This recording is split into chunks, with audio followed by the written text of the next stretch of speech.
In this podcast, I often talk about how our mindset, our leader's mindset, our attitude, and our identity as a leader are determining 99% of our actions and how we show up when we delegate, when we coach, when we manage our time, when we manage people's performance and lead a team and cast a vision.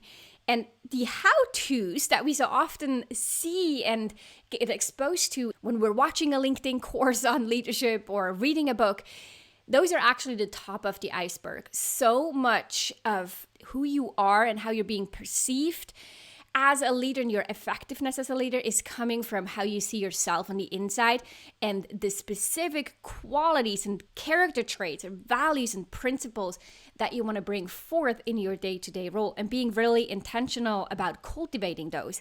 And for this reason, I'm thrilled to bring on my guest, Dr. Alison Horstmeyer today, to talk about curiosity and how a curiosity-oriented mindset has wide-ranging benefits for leaders. Is a former Fortune 500 executive turned talent development facilitator, executive coach, and what I find really interesting, humanistic researcher. She is considered to be one of the pioneering humanistic researchers in workplace curiosity. Her work has been published in peer-reviewed journals and business publications, including Forbes, Chief Learning Officer, CEO World Magazine, as well as in HBR Press. Alison works with clients such as Hulu, Verizon Media, Dolby, Vanguard, and many more to help them with leadership development, healthy team interdynamics and cohesion, and agile creative experimentation. Alison believes curiosity is innate in each one of us. We just tend to stifle it away. I hope you're as curious about this conversation as I am. Here's the question. How do you successfully transition into your first official leadership role, build the confidence and competence to lead your team effectively, and establish yourself as a respected and trusted leader across the organization? That's the question, and this show provides the answers. Welcome to the Manager Track podcast. I'm your host, Ramona Shaw, and I'm on a mission to create workplaces where work is not seen as a source of stress, but as a source of contribution, connection, and fulfillment. And this transition starts with developing a new generation of leaders. I'm a leadership coach, a mom of 3, a coffee lover, and a travel enthusiast. Stick around because in this show, you'll learn how to think, communicate, and act to become a confident, high-performing leader people love to work with. Let's go. Hi, Alison. So good to have you on this podcast. Thank you for joining us today and blocking out time in your busy calendar. How are you doing? I'm doing great. I'm excited to be here with you and looking forward to our conversation. Same here. So I was just telling you before we hit record how much I use the word be curious, or let's take a curiosity-driven approach here in my coaching conversations. But you took that to a whole new level by actually studying curiosity and the curiosity mindset and the implications on leaders and organizations as sort of a focus in your work. Mm-hmm. What sparked your interest in this topic and got you excited about studying it further? Yeah, thanks for asking. So I come from a long tenure of building businesses at the intersection of tech and media, typically global purview, typically new technology. And I really enjoyed, working with international sales teams and cross-functional teams and really helping other people be successful and really figuring out how we could align the agendas of what we were trying to accomplish with, our clients and the best interests of our clients. And in that process, I noticed a lot of different leadership styles. I had gone through leadership development training, gotten my 360 feedback, certainly was an eye-opening experience. Yeah, like really, that's what they think about me. Wow, what do I need to change? And I really noticed a lot of anxiety, complacency, fear, stress, just kind of, and how people were using that in their leadership to run their teams. And I've always been fascinated by the mind-body connection, how we show up, from a emotional and mental and spiritual and physical standpoint, like really, how are we engaging in the world and with each other? And so I went back to school to actually study mind body science, behavioral science, social science. And I was really investigating anxiety. And then it was in my mindfulness research, I said, oh wow, can you be curious and anxious all at the same time? That was incredibly naive. And at the same time, it led me down this really rich journey into the complex world of curiosity, only to come back to anxiety in a bit of different way, because it is indelibly tied into curiosity. We call that the stress tolerance dimension of curiosity. It's really how we manage the anxiety, doubt, and confusion along the way as we are exploring the unfamiliar, new, ambiguous, kind of sounds like our world today. And I really wanted to see how we could leverage curiosity in the workplace, whether that was in my own consulting practice with team development and executive coaching and other things. And just, how could we start really integrating this meta skill that is innate in each one of us in a way that could really serve us to navigate so much change. We have so much change all the time around us. I think that the last almost 2 years have really demonstrated that we need to be open to new ways of being and doing and acting, because that is how we are going to build our resilience and really co-create together meaningful solutions. And I think a lot of times curiosity is often connected to creativity and innovation, which absolutely the research supports that. At the same time, I don't think we think of it enough as using it to build self-awareness and also how we engage with others, and that there's really a whole intra and interpersonal component to curiosity. And that's what's really fascinating for me, because I see when we are intentional about bringing that in, good things happen. Yeah. And you spoke to so many different things that sort of sparked my interest here, with how we are looking at curiosity with ourselves. So developing a greater sense of awareness by asking really challenging questions, right? I often say, like, look at the wound, like, don't just cover it up with Band-Aids. Like, you gotta, in order to heal it and get stronger, you gotta actually open it up and look. And that can feel uncomfortable, but that's so worth it. And with that, developing greater sense of self-awareness and becoming more effective as a result, as well as you talked about sort of working cross-functionally, and so constantly dealing with situations where you lack knowledge, you don't know all the details. When we deal with uncertainty in circumstances, in the environment, and changing plans and dealing with unknown factors and all of that, sort of the outside perspective of change, and how curiosity can help us that way. If you look at specific leaders that you work with, and maybe let's look at leaders who've just recently transitioned into a leadership role, and they're anyways like going through a lot of change with their role and their responsibilities, and the mind shift changes that need to happen alongside. What are some of the ways that you see this curiosity come into play the most? Yeah, so the facets of curiosity are not knowing. So something happens to cause a gap in your knowledge, or there's a violation of expectation, like literally something you expected didn't go according to plan. Pretty much sounds like our daily lives. And then that leads to some kind of exploration. And during that exploration, there has to be a level of openness. So openness, whether it's being open-minded, open to other people's ideas, open to the experience that you are having. And by exploring and being open, there's an opportunity for you to build resilience, because you're probably experiencing some stress and anxiety, and you might want to bail. But what I see with the executives that I work with that are making the transition is something we talked about before we got on, is that they shift from being the doers and the tacticians and the one that operationalizes to the one that now is holding the North Star and the vision, essentially the why and what, and they're enabling others on the how. So they've spent a lot of time in the how world, and now they're moving to establishing the what and why. And why I bring up the not knowing is because it's an opportunity for them to understand that their team is not going to do it the way they did, or, Mhm. or is going to do, and probably will bring something new and different to the table if you just allow others to bring ideas half baked forward, and you say, this is the direction. I don't know how to get there. Yeah. What do you recommend? What are your thoughts? Go think about it and come back, and let's brainstorm.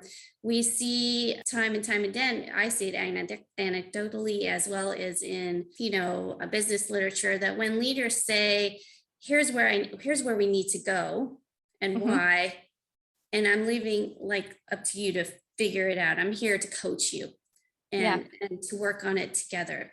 That gets a lot of results, instead of moving into your leadership role and saying, I got to have this all figured out. I got to have the direction, exactly how we're going to do it. It's no, like give room for exploration, Yeah. and for kind of agile iteration, coming with ideas, testing something out, seeing how that works, pivoting, because we also want to be really careful of our cognitive biases. Those really inform erroneous ways of looking at the world because they're blind spots. We're just kind of wired to go for confirmation bias or status quo bias, or Mhm. framing things to really downplay the negative implications or ramifications of what we're finding. That those need to actually be put on the table. Say, what are we missing? What are we assuming? Are these really the right assumptions? What am I assuming? What are you assuming? And when you're having that type of dialogue and you're really encouraging exploration, there has to be a level of openness to what's coming in, because it may totally contradict what you believe. Yeah. And if you're so holding on to what you believe is true and not actually what's transpiring in front of you and unfolding in front of you, then you're in total disservice to the greater good and what you're trying to accomplish. So I love when people say, I'm inquisitive, and I say, great. How open are you to what you're receiving? What if it totally just contradicts everything that you believe? How are you going to respond? How are you going to explore further? How are you going to challenge that, maybe in a way to see if you can have some debate to really get to the root cause, or maybe a new creative solution? So we don't want to always control for agreement. We actually want dissent and debate, because that's the birthplace of creativity. And so really that leadership role, as they move into creating safe containers for that debate and exploration, right, they're essentially co-creating psychological safety. Oh, so good. um, I want to quickly highlight something that you said that I think was so important. So when we think about curiosity, we might immediately go to like, oh, I ask questions. I'm having a curiosity-driven mindset. But the thing that you highlighted here that really stood out to me was when we come with this curiosity mindset and we ask questions or we challenge assumptions, then that will create often a space where we feel uncomfortable, mhm. because it leaves room for any kind of feedback. It leaves room for any kind of way to do the thing that we want to get done. And we might want to have it this way, and someone else then will do it in a different way. It will show up differently than what we had envisioned it would look like. For example, it's still solving the purpose and the why, meeting that, but the how is very different. And that uncertainty and that lack of control creates the anxiety. And I think so many times, especially new manager will think, oh my God, this is not good. This is too risky, or I can't let that happen because, well, my name is on the line. And so I have to be more clear, and I have to not just be more clear, but be more prescriptive in order to solve for that anxiety. When in fact, Mhm. what you're saying is, no, the anxiety is just a side product of being more curious. And that doesn't mean you're on the wrong track. It actually means you're probably going down the right track. Mhm. Correct me if I'm wrong. Yeah. Going down the right track. And that's just part of dealing with it. And by tolerating the anxiety or uncertainty that you're in, and maybe even doubt that you encounter, you're building resilience in the process. Yeah, I have one executive, whenever because really where the anxiety is coming from is a narrative you're telling yourself in that moment. Like, I've got Mhm. this, I mean, it might be going off the rails. Okay, then bring it back. At the Mhm. same time, if you're just getting anxiety because it seems to be going down a path that you haven't yet contemplated, well, that's such a gift. because that actually in the research we shows that if we use our curiosity to create the spaces for exploration and testing and seeing other possibilities, we reduce errors in the long run. So you're actually being, quote, more efficient, right? But also I have one executive, when she starts with the story, she says to herself, the story I'm telling myself is, and she gets really clear that it's just a story. Or, you can use the work of Byron Katie, her 4 questions. I love her 4 questions is, what about the story? Is the story true? How can you absolutely know it's true? Who are you when you believe the story? How do you act? How do you behave? What do you think? And then the last question is the best part. Who are you without the story? Because we want to really put aside our preconceived notions, our biases, and pay attention to what's coming in the creativity literature. Openness to experience is the leading predictor of creativity, more than divergent thinking, more than IQ, and more than past experience. So while you have domain expertise, you're needing new experiences to continue to grow those expertise. And the only way I know how to do that, or that I've seen, is that you explore, you're open, you test. I'm not saying like stuff's always going to work out. It's not. I'm not saying it's super comfy. It's not. It's not. I can tell you firsthand, my study participants were pretty clear when it came to like deep transformative personal growth. It was not comfy at all. And the richness that is there in those experiences is what you can bring forward. Yeah, it's funny, this idea of what we think it should be like, and especially leadership, right? What should leadership be like? And why is it so hard to lead people, for example? It was so much easier when it was just me and I could just do my thing and be good at it. And now I'm leading people and this is so hard. It's like, well, you're not doing it wrong. It's just, that's why you're leading. And that's what you're buying into, is you grow and you expand and you get uncomfortable in the process. That, I think that curiosity mindset is such a good remedy. And it's really powerful to help you tune in to your team members, because everybody's going to be wired differently. I just had the conversation with a coachee this morning that, she's a star performer. She's a rock star. She has incredibly high standards. She's very driven. And when she was initially coaching and mentoring, she was very, very directive, hard driving. And some people love the tough love. Other people are like, whoa, I don't even know what to do with this. This seems like really rough elbows. And she really had to tune in, meeting where people are and adjusting her style, because she was really coming from a place of positive intent. It's just that she hadn't yet fine-tuned her style. Did she do something wrong? No, she just hadn't developed that aspect of her leadership yet to really help individuals in the way that they needed to be helped, and to really adjust her style to support them in a way that she could meet them where they were at. And I think that's another big shift for new leaders, is it takes time. It takes time. Yeah. You got to get to know people. Got to understand what makes them tick, how they might work. I had that same conversation with a new leader yesterday. She was getting some pushback from one of her teammates on a request. And it's because he wanted to really understand how to prioritize what she was requesting against what he already had. And her point was like, well, why doesn't he just know how to do that? I know how to do that.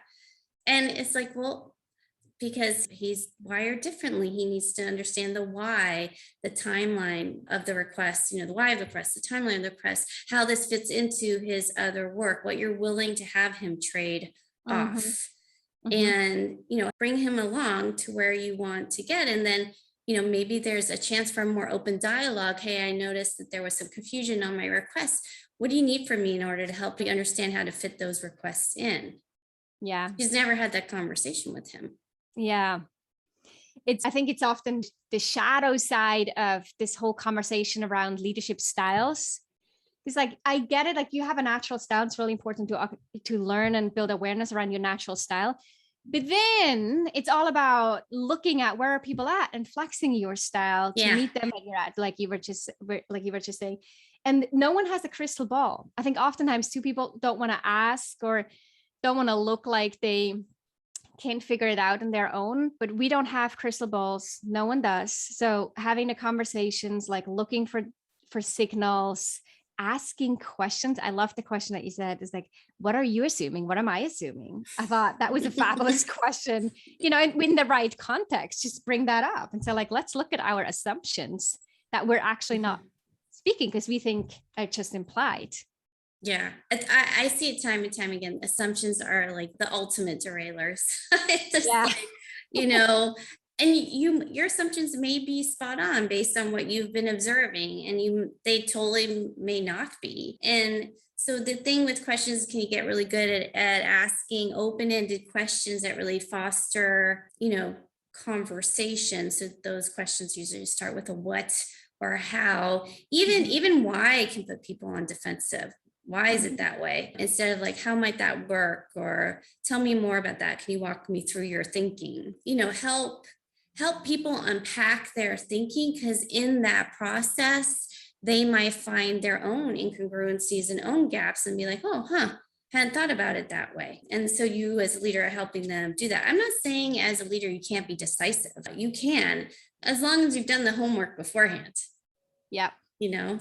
And the other thing about questions is you can weaponize questions. And so I'm asking you to be really thoughtful and intentional about the way you phrase your questions, what you're really driving at. Because I could say, Ramona, why'd you do it that way? That's a question. It's not a great question. It just has so much charge to it. And like that totally, like, are you willing to share why you did it that way? I know. Immediately I'm thinking like, wait, what? And now I feel like I have to defend myself versus like actually sharing my thought process. Yeah. So we actually want to think of ways not putting people on the defensive, because as soon as that happens, everybody's shut down. And that's just going to start being pretty contentious. Yeah. So to make this really tangible for someone who's listening and who thinks, oh, this is true. Like I can relate with some of the stories that you're sharing too. And I can see how sometimes I might just give advice first. I might not ask that question. I might not have done all my homework. I might be a little bit more too prescriptive, or I need to know the answers. I need to kind of still be the expert leader and feel really uncomfortable with not having the answers or asking these open questions. What specific tips do you have for them to move in that direction of developing and fostering curiosity for themselves and then building psychological safety for the team? Yeah, a couple of things. I mean, the work that I do with execs, I always have them get really clear on their core values and their mission statement, because in their research, it's emergent research, but we are seeing a relationship between values and how you're curious.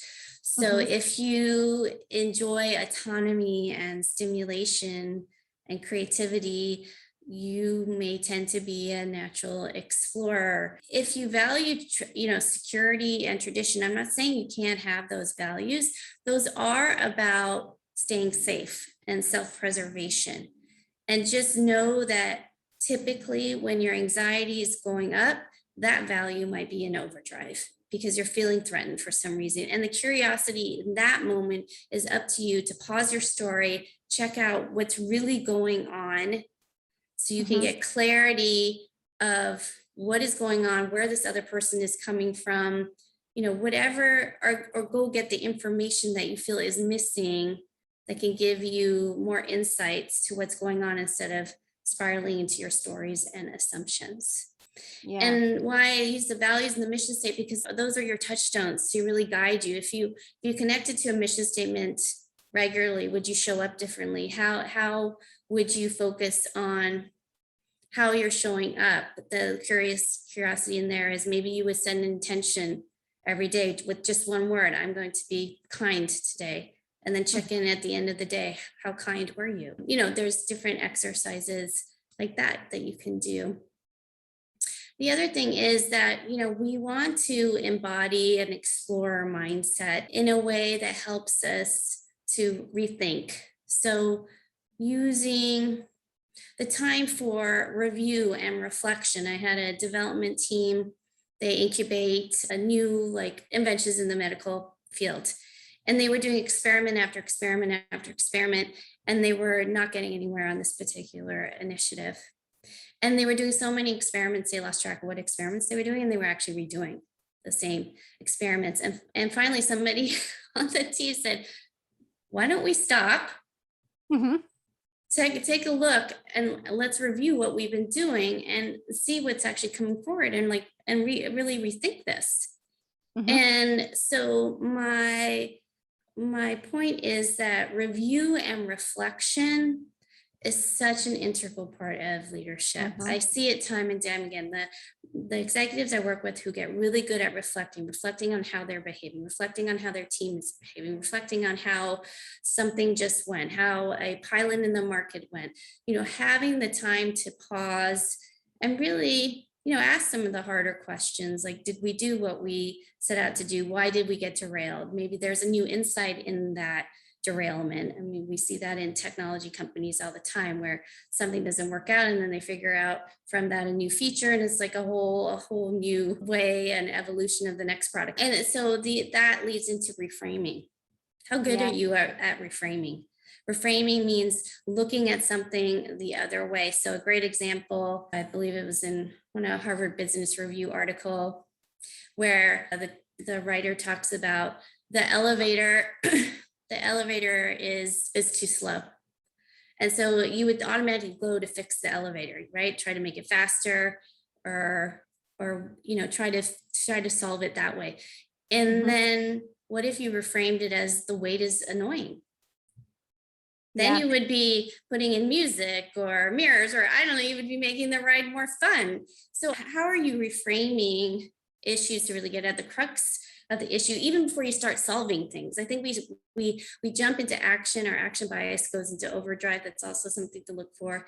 Action bias is great in paralysis by analysis, but it can go into overdrive as leaders, and then you're fixing and you're not stopping to see, like, are we even solving the right thing? Yeah. And reframing is also just a powerful tool for, like, experiences that you have that, don't go so well. Well, how can I reframe this in a way that I can get some learning out of it? And so I really think it's rethinking, reflecting, reframing, and then we have to kind of unlearn to relearn. Yeah. Okay. So the challenge in a good way, as like, it's something specific to do. And what I'm getting from what you just outlined, as a listener, just use this as planting some seeds in your mind of paying attention to how curious you are, and then build in some self-reflection to look at how are you doing, how clear are you on your values, and then identify your values, your guiding principles, and continue to review, reflect, reframe, make that sort of that infinite loop in order to become more curious yourself, and then also look at how is your team doing with that, and how do you create or eliminate biases and create more psychological safety for the team. That in this time, I think even anyone leading now and who's planning to lead over the next 20, 30, 40, 50 years, it's not going to be in the execution. It's all going to be in the innovation and in exploring the unknown and dealing with the challenge and being creative and all of that. Yeah. And I think fundamentally being human, people don't want to be led by robots. If COVID has not taught us anything else, it has taught us people want empathy, they want vulnerability, they want authenticity, they want to connect. Fundamentally, your team wants to be of value, be valued, and be connected. And so how are you really supporting that? Are you showing who you are so there can be that connection? The leaders I work with, when they said, team, like, wow, I screwed this up. I'm really sorry, guys. Here's what I learned, though, that I think could be really helpful for you. Great. That's great. You just modeled, you don't have to be perfect. Exactly what we want. Right? Yeah, totally. And I think even with the being seen and having the connection, it's not a one-way street. So it's about asking the questions and like wanting to understand someone's thought process and someone's preferences and what they truly need and what motivates them, and part of it is through the signals that we communicate, but then the other part is just having the conversations, right? And asking and exploring together and creating the space to do that.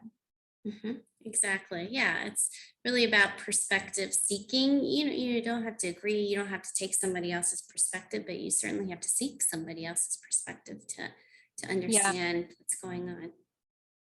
I love this conversation. Thank you for helping us plant the seeds and help us understand curiosity better. And even I think it's so powerful to see the connection with the discomfort and growth and the resilience as well. And then we touched on so many other aspects, including the biases and psychological safety and creativity and innovation. Where all of it seems like curiosity just touches on all these really, really important themes that leaders need to pay attention to, be very intentional about it. I just said, you can think of it as a meta skill. It's really a doorway to so many other skills. Yeah, absolutely. I have two quick questions. So the first one is for someone who says, like, I love this idea. Is there a book out there that you would recommend for people to read to dive deeper into this topic? And then the second question, and that might actually tie into that first question, where can people learn more about you and your work? So I'm a big fan of Adam Grant. He just wrote Think Again, which talks a lot about curiosity, building psych safety. He calls it think like a scientist, and meaning, go and do the research and unpack it. I prefer think like an explorer, because I feel that scientists, we still may want to be a little too perfect. In general, his context's awesome in that book and really brings home some really good food for thought and some practical tips for reaching me and looking at my work. You can come to my website, which is dralisonh.com. So dralisonh.com. You can also follow me on LinkedIn, but certainly there's a way to contact me on my website. You can just fill out the form, let me know what you're interested in. I'm happy to hop on a call and chat. I love learning about people and where they're at. And so don't hesitate to reach out.